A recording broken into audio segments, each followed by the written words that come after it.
Donald Trump Jr., an individual who gets all sorts of attention anytime he tweets or has anything to say, recently wrote an op-ed for The Hill titled "Conservatives Face a Tough Fight as Big Tech's Censorship Expands." So this is an ongoing talking point by conservatives. They allege that they're being censored by social media.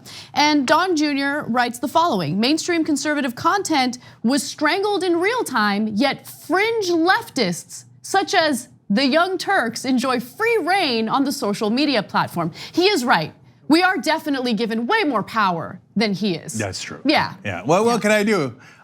Much more powerful than the president and his son and his family. Okay, so we have free reign.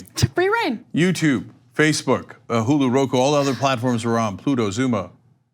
We have free reign. Okay. And by the way, let there be rain. Okay. We have a pretty sizable audience considering we're considered fringe. Yeah. If 250 million views a month is fringe, well, but the conservatives do this all the time. Medicare for all, it's a fringe idea. 70% of Americans are in favor of it. Green New Deal, radical fringe proposal. 81% of Americans are in favor of it. Getting money out of politics, nobody wants to do that. 93% of Americans want to do that. Federal background checks, only for the fringe radicals in New York City and Chicago. 97% of Americans want to do that. So the reason we're monstrously large and have, and they would agree with the adjective used there, and have attracted the attention of these folks is because people kind of like us. We have a popular message, and we started out with no money. We started out in my living room. We had no advantages. We had no tech. We had no engineers. We had no marketing budget, and we grew organically because the country is ready for that message. It isn't about us. It's about that progressive message. And so Don, of course, in his tiny, tiny little mind can't absorb that. So now let me address the substance of his preposterous claims. He says, Facebook is oppressing conservatives and giving liberals free reign. Well, conservatives love to be victims, and they love getting triggered. It's the oppression Olympics. Yeah, it is. And so, oh my God, there's a war on Christmas. What have they done? You know what one monster said to me the other day? He said, "Happy holidays." Okay, God, man, you guys are you're so precious. You're so precious. Okay, anyway, again, to the substance of this particular issue, he literally might not know, one, because he's not very bright, two, because he does no research, just like his dad, that Facebook does not give your content to all of your followers. They don't do it for you, they don't do it for us, they don't do it for anybody. And so if you're a regular person out there and you don't know that, that's okay. You don't work in the media industry, you don't work in politics. And my guess is most people don't know that. But everybody in the industry knows that. And so the number ranges, but it can range all the way down to, for any particular post that you put up on Facebook, only 7% of your followers could see it, 12% could see it. And sometimes what the algorithm does is it serves it more if it's popular, if it's getting, and they use different metrics, comments, likes, etc., engagement, right? Where the computer says, oh, these are real people engaging and enjoying this content, so I'm gonna serve it to more of their audience. Can I jump in for a second? And part of the reason why Facebook does this, where they only serve the content to a small portion of your followers, is because they want to give you an incentive to do what? To boost the post, to advertise on Facebook. To spend money. Spend money on Facebook. So look, if you want to complain about that in general, okay, fine, a lot of people do, and all the way up to the New York Times.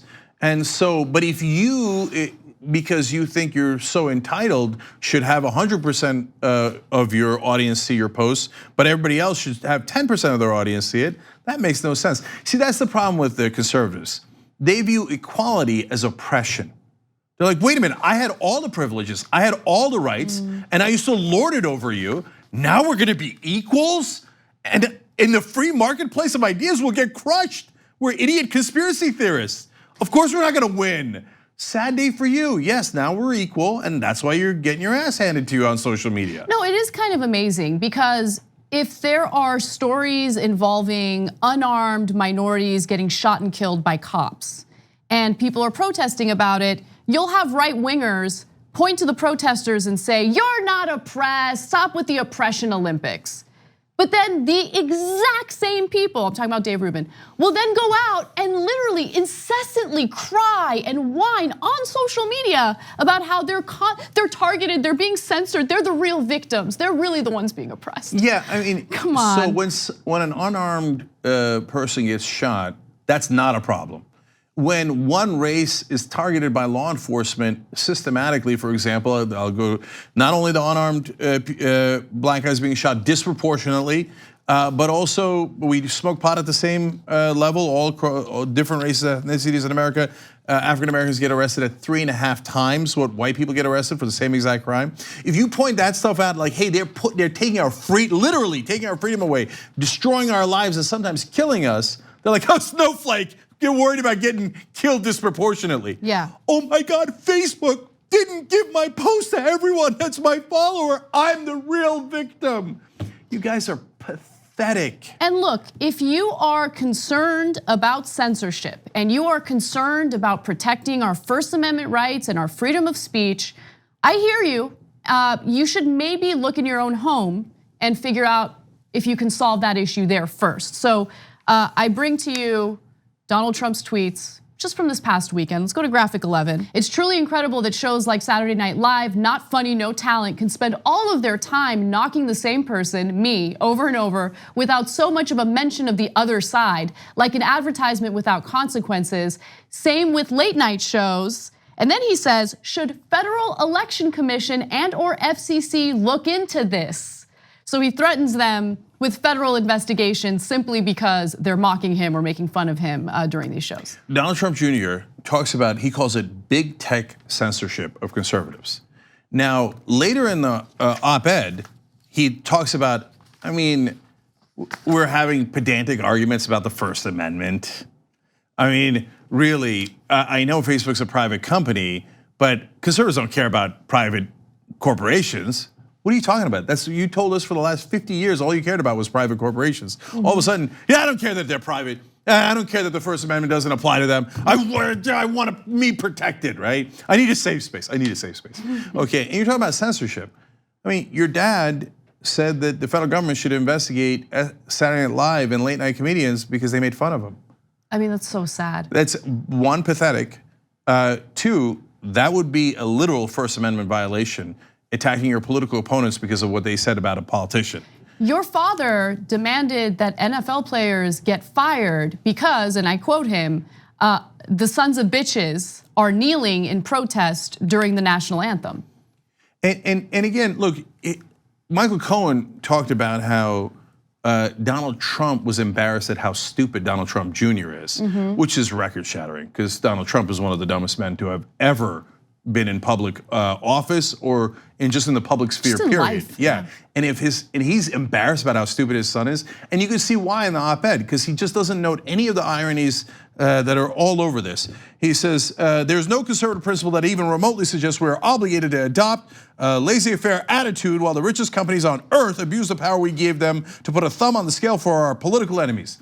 No, that's actually their exact argument that Republicans have been making for the last 50 years, that we should be laissez-faire to private corporations, and that we should not care about if they're fair or balanced or anything along those lines. In fact, Reagan was the one who killed the fairness doctrine.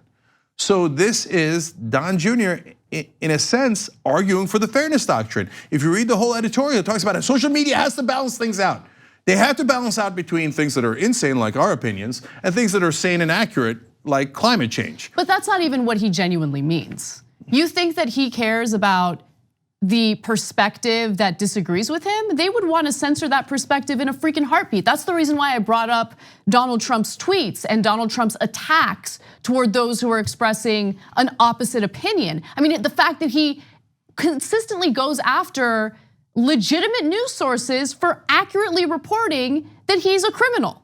You know what I'm saying? Like, he doesn't like it, he wants to censor them. He literally argued for, quote, viewpoint neutrality requirement for platforms.